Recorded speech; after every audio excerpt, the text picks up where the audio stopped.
those of you that watch us online, welcome to Urban Life Church, and all of us here in the room. Glad to see everybody today. We missed you. Yay! Even though we had a wonderful trip going home to St. Louis for once, it wasn't for a bad occasion. It wasn't an emergency, and it wasn't a funeral. So thank the Lord we was able to go for a good occasion, a wedding. And while there, my bishop had me to speak and sharing the word, and I already posted that particular message online so that you can go and watch it at your leisure, as they say. You're able to go back and see that word.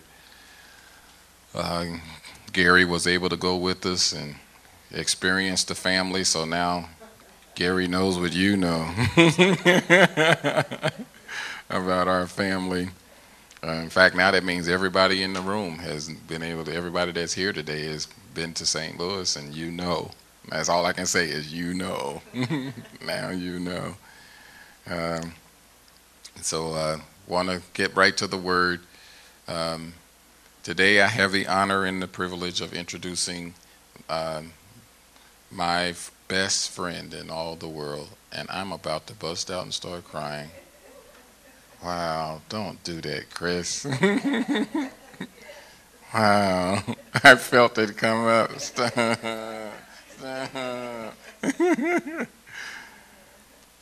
The one you're about to receive from today in the word is a woman who lives what she's about to talk to you about. She does not believe in speaking publicly about things that she hasn't lived and hasn't experienced and doesn't know. She was raised that way, and she lives that way, to be real and to be open and to be honest. And so that's what you're going to get today here on this Mother's Day. So whether you're here in the room or you're watching us online, prepare your heart for the word of the Lord as it comes through the very unique and special ministry of my wife and my best friend, Pastor Carol Green. Come on, dear. Y'all welcome her today. Good morning. Pastor Chris asked me to share specifically this word that God had some years ago dealt with me about.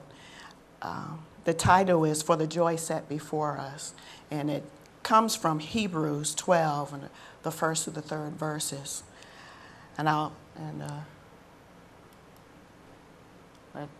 read those. Therefore, we also, since we are surrounded by so great a cloud of witnesses, let us lay aside every weight and the sin which so easily ensnares us, and let us run with endurance the race that is set before us, looking unto Jesus, the author and finisher of our faith, who for the joy that was set before him endured the cross, despising the shame, and has sat down at the right hand of the throne of God. For consider him who endured such hostility from sinners against himself, lest you become weary and discouraged in your souls.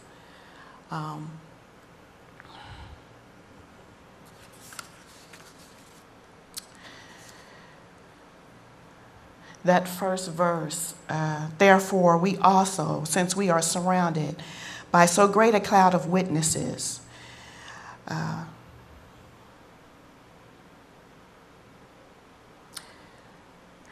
let us lay aside every weight and sin which so easily ensnares us, and let us run with endurance the race that is set before us.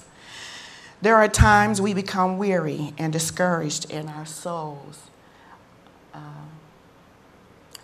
God showed us examples in Hebrews 11 of Abel, Enoch, Noah, Abraham, and Moses, to encourage us and to help us, to show us how they laid aside the weights that were in their lives, how they endured, and how they continued to run the race with Jesus as focus.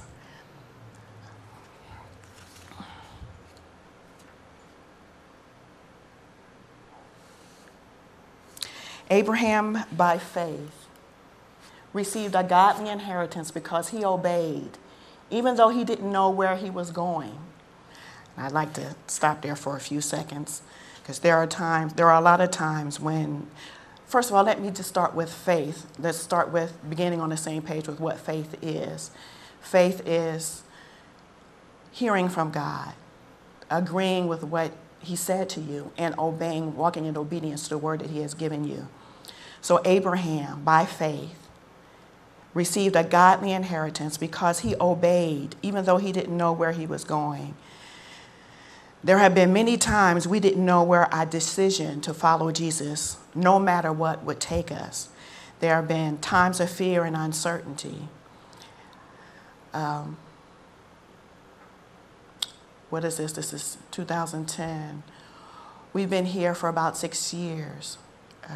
We came here in July of 2004.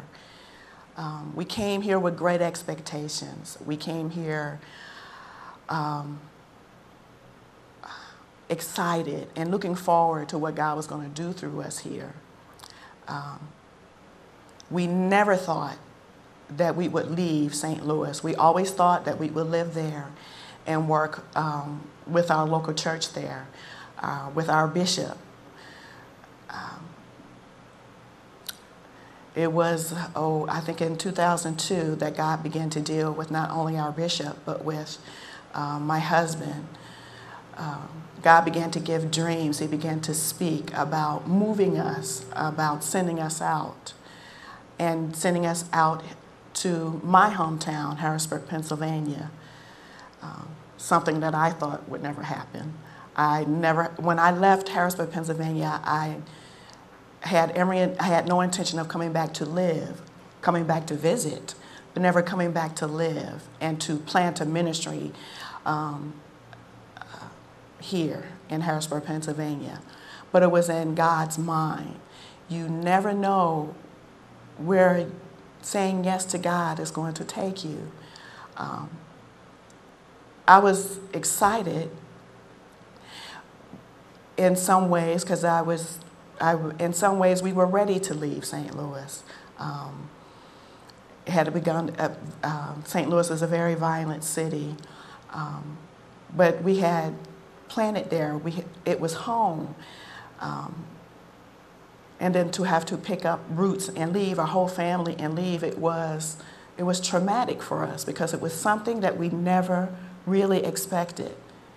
We never thought that yes would lead to taking us away from what we had known for years, what we had gotten comfortable in. And even though there were some things about it that we didn't like, we were comfortable. We knew what to expect from day to day. We basically knew what to expect and how to live and how to navigate in St. Louis. Coming here to Harrisburg was a totally different dynamic. It's a totally different culture. So these 6 years have had to learn how to navigate in a completely different culture. And it's been uncomfortable. It's been hard. It's been heartbreaking.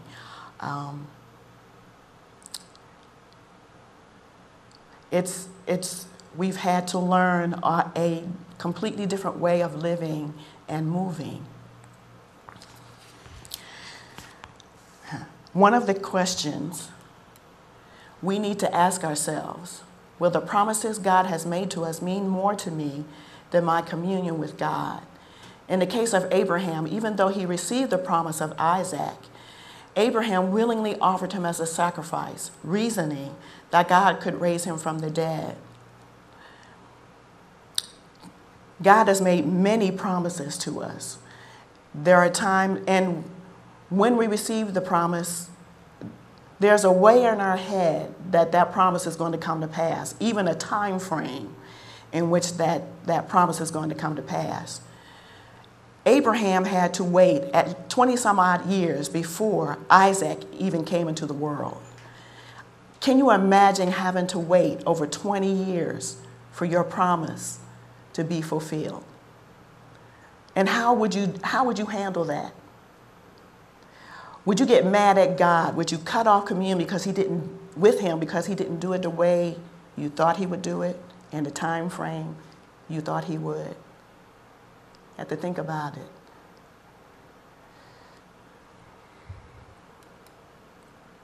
By faith, Moses' parents hid him for 3 months because they saw he was no ordinary child and they were afraid of the king's command. By faith, Moses refused his Egyptian heritage. He chose to be mistreated along with God's people that enjoyed the pleasures of sin for a short time. He regarded disgrace for the sake of Christ to be of greater value than the treasures of Egypt.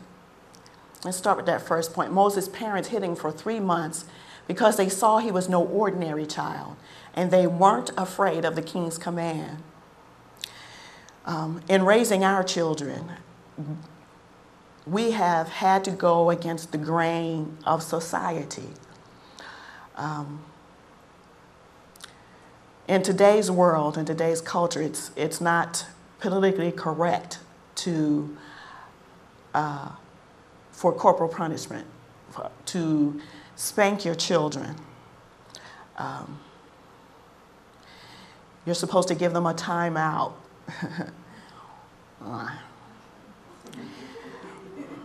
Whatever. The Bible says that the rod of discipline will drive foolishness away from your child. And that's just true. I'm sorry. I'm not sorry. We punished our children. We did spank our children. We never did it in anger. There is a way of punishing your children that does not bring them emotional damage. You never touch your child in anger. But you do have to spank them. You do have to punish them when they are doing something that's going to bring harm not only to them but to other people. Spanking drives it home that what they are doing is wrong. You don't just spank, you talk, you explain, and you love. It's not done strictly out of anger. I think it's like throwing the baby out with the bathwater. It's going too far. I know there are children who have been abused, but it can be done in balance. And there are people who do have control of themselves who can punish their children in balance and with love. And I'm sorry for those of you who have been abused and have taken it all the way to an extreme and not spank your children at all. I'm sorry that was done to you. But I have 3 sons. I have 3 black men in a predominantly white world. And if I don't do it, they will put my sons in jail. And I refuse to have that happen. They will label my sons. They will continue to put them in a box and not allow them to be who they are. My children are not maladjusted. They are healthy. They are young men that I am proud of, that my family is proud of, and that those who know them are proud to know and have them as friends. They are Christian young men. They are saved. They are filled with the Holy Spirit, and they know what their purpose and destiny is, and they are walking in it, and I'm very proud of them for that. I have extended family. I have sons and daughters that I did not give birth to physically, but who have allowed me to come in, and my husband to come into their lives and to be surrogate or spiritual parents in their lives, and I'm very proud of them. You can't take things to one extreme or the other. There has to be a balance for our children. There has to be a boundaries set for them. Otherwise, if there are no boundaries, and yes, they will do things that will necessitate that they are put in a prison or a jail with, by other people who will have, and they will have boundaries made for them of not of their choosing or not of their parents' choosing. So we have chosen. to set their boundaries. And I think only a parent really can set boundaries for their children, not a school, not government can set boundaries for our children because they don't know them. They don't know what their purpose is. God has given us stewardship of our children. We are responsible to receive direction, God's knowledge, understanding, and wisdom for them and about who they are, and so that we can raise them in the way that they should go, according to who they are, according to their being, according to their personalities, who God has made them to be. Only a parent can really do that, and I'm sorry that we do live in a world where parents don't take their responsibility, or parents themselves have been abused by their parents, or they have not been parented. But there are parents who do know God and know His ways and can raise their children in His ways. I don't need the government. I don't need the school system to raise my children. We as parents, my husband and I, have chosen to raise our children.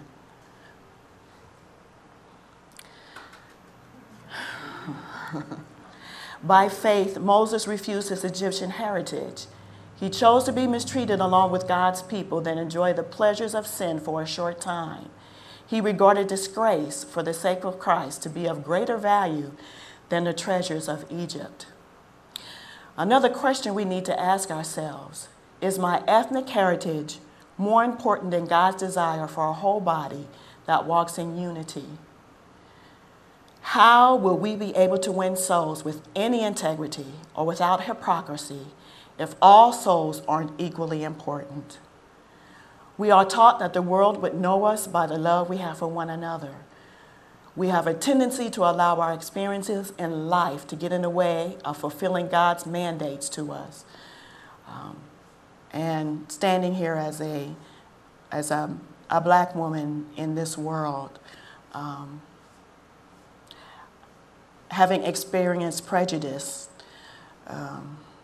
and not only because of my color, because of my sex, or because of my economic status, because of my place on my job, because of the favor God has given me. There are so many different ways that our experiences can change our viewpoints. I choose not to treat just because I've experienced prejudice by white people, I choose not to look on every white person as a bigot or a racist. I have friends who are Caucasian, and I love them dearly, and they are dear to me. I have experienced racism even from Africans. So, but I choose not to see all of I have African friends who I love dearly and who love me. But you cannot allow your experiences to color your whole life's experience. Just as the word teaches us, we are to love one another. You have to understand that people have been hurt, and people who are hurt other people. It's the way that you respond to it that makes the difference. I've experienced hurt people on my job and in my life's experience, but I choose to love and to pray and not become changed by it. I choose not to be a racist. I choose not to be bitter. I choose to be open, and even open to helping the person to change or to heal. That's what I as a Christian am here for. I don't want life's experiences to change who God has made me to be. I want to be who He has made me to be, and I choose to receive His grace. And that's what we all need to do, to choose to receive the grace of God, to change, to make healthy decisions, not only for other people, but for ourselves. When we do that, we don't allow the poison that's in other people's lives to affect us, to make us poisonous. I don't want to be poisonous. I want to be something that brings health and healing, and to expand the kingdom of God on the earth. That's my purpose, and I choose to walk in it. And that's a choice we all need to make. Let us lay aside every weight and the sin which so easily ensnares us. And I chose to look up all of those words so that we could really understand how to lay aside the weights that ensnare us. What are some of the weights? What are the sins that so easily ensnare us? The word weight means bending or bulging by its load, and encumbrance. Weight here doesn't necessarily mean sin, but any thought system or way of life that would cause distraction from God's purpose and destiny. Weights cause weariness and discouragement in our soul. Are you weary? Are you discouraged? You need to check your thought system. What have you been entertaining? What have you been thinking about? What has your mind been focused on?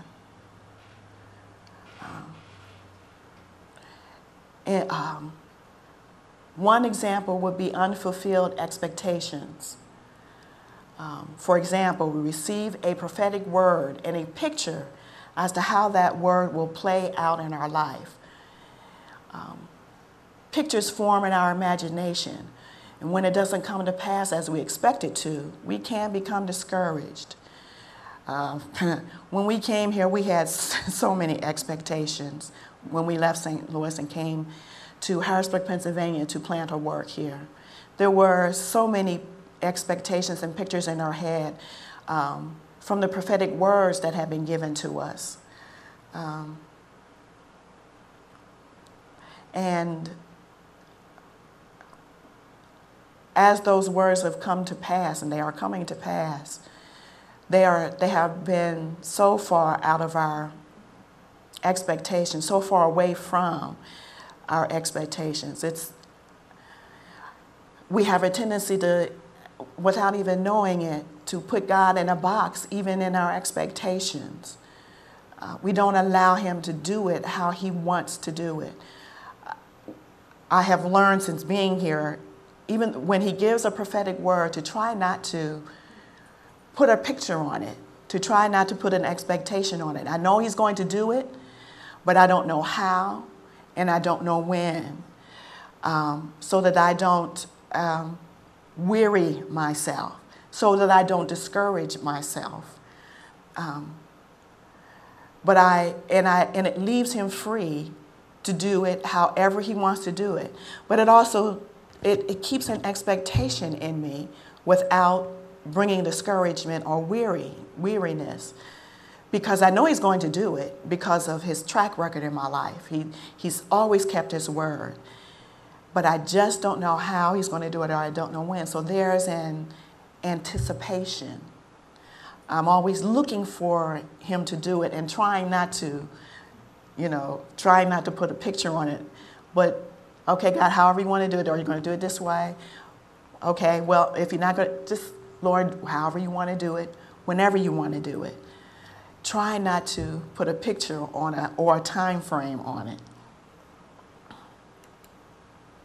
Sin means offense to God.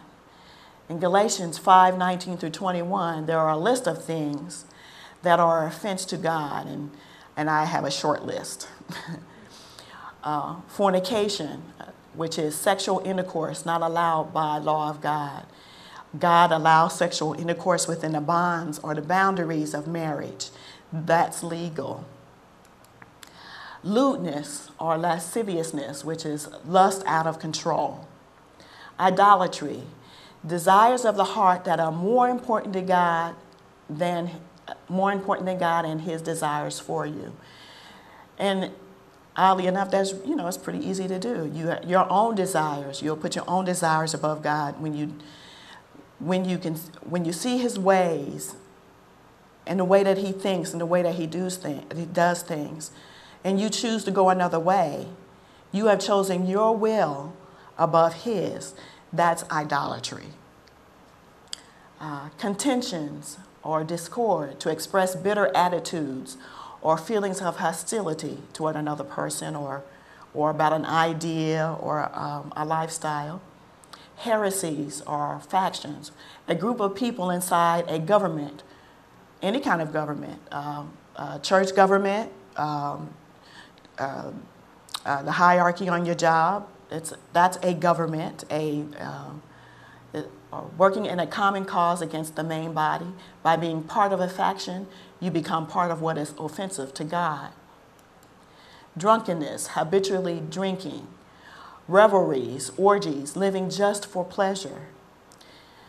The word ensnares or beset means to surround, to cleverly encircle, and to ambush. Let us run with patience the race that is set before us. Let us run with cheerful or hopeful endurance, consistently the serious race marked out for us.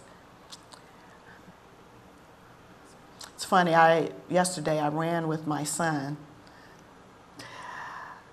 It's been quite a while since I've actually ran. I exercise, but yesterday I decided to run with my son. And I saw the difference between a 50-year-old and a 20-year-old. He did it with, he just hopped. It was so light. He ran and I was, I was like, wow, what a difference between a 50-year-old and a 20-year-old. But I ran cheerfully because I needed to run, and I felt better. I did feel good. I ran and walked. I could not run the whole way.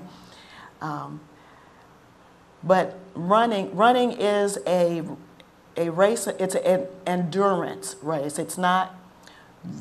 The race that we have to run is a race of endurance. It's a race of fortitude that God is trying to build in us. Endurance, fortitude. It's a long distance race. It's not a sprint. It takes time. It takes patience.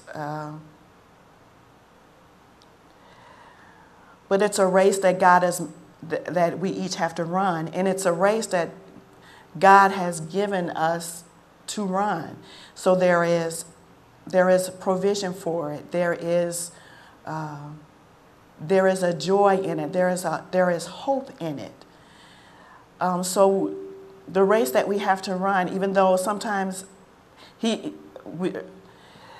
kind of scary, there is still hope in it. There is a joy at the end of it. 1 Corinthians 9:24-27 says, "Do you not know that those who run in a race all run, but one receives the prize? Run in such a way that you may obtain it. And everyone who competes for the prize is temperate in all things. Now they do it to obtain a perishable crown, but we for an imperishable crown. Therefore I run thus, not with uncertainty, thus I fight, not as one who beats the air, but I discipline my body. I bring it into subjection, lest when I have preached to others, I myself should become disqualified." And I think this is something that is hard for some of us to do, to be temperate in all things, to be balanced in every area of our lives. We have to put our bodies, we have to bring our bodies into subjection. We have to, in some way, in kind of a way to punish it, because we're doing something, we're exercising, and it doesn't always feel good. Sometimes we're sore, and sometimes we're tired, and we're out of breath. Sometimes it makes your head hurt or your lungs hurt. And but you know it's good for you. And you're having to press and to keep going to get to the end.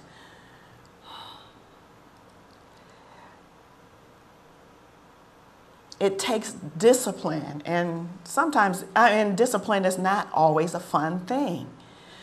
But the end of it brings what we're looking for. It brings the crown, an imperishable crown.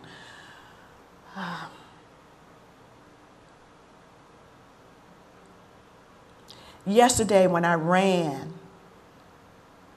even though I wanted to run, it's not fun. It's something that I needed to do. I know it's good for me. And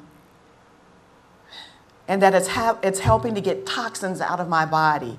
It's helping me to lose fat and to build muscle. It's helping me to be healthy. It helps me to look younger. But it's exercise. It's working. It's working. It's not play. It's working. It's disciplining myself to do what I need to do so that I can finish this race. I don't want to finish this race infirmed. I don't want to be lame. I don't want to have an area of my life that is not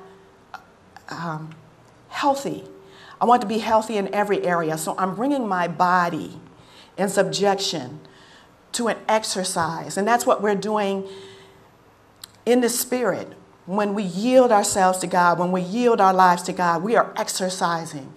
We are exercising our faith. We are exercising in the purpose, in our purpose. We are exercising in our destiny. We are exercising in the Word. We are exercising when we minister to other people. We are building spiritual muscle. We are getting rid of fat, which is different kinds of sin or even inclinations that we know aren't good for us. We are spending time in the Word. We're exercising. We're praying. We're exercising. We are spending time with other believers. We're exercising. We are building spiritual muscle. We are disciplining ourselves. We're reading, staying in our Word on a daily basis. Exercising. We're disciplining ourselves so that when we have preached to others, we won't become disqualified. Therefore, do not cast away your confidence, which has great reward, for you have need of endurance, so that after you have done the will of God, you may receive the promise. Who for the joy that was set before him endured the cross, despising the shame, and has sat down at the right hand of the throne of God. Joy is a calm delight, great gladness, exceedingly joyful, to be exceedingly joyful, joyfully, joyfulness, joyous for that was set before him. He endured, he abided under the Father, he bared up courageously, and he had the ability to last or continue even under suffering on the cross, which is a symbol of self-denial.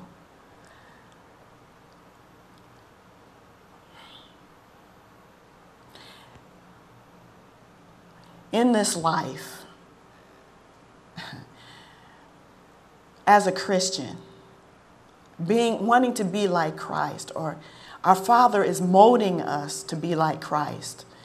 And there are situations and circumstances that he brings into our lives that are not just because, or there are situations that are hard. There are situations that we don't want to deal with, circumstances that we would prefer not to go through, that God allows us to go through, not because of sin or disobedience, but because he's making us stronger. He's building in us fortitude if we submit ourselves to it, if we yield to it.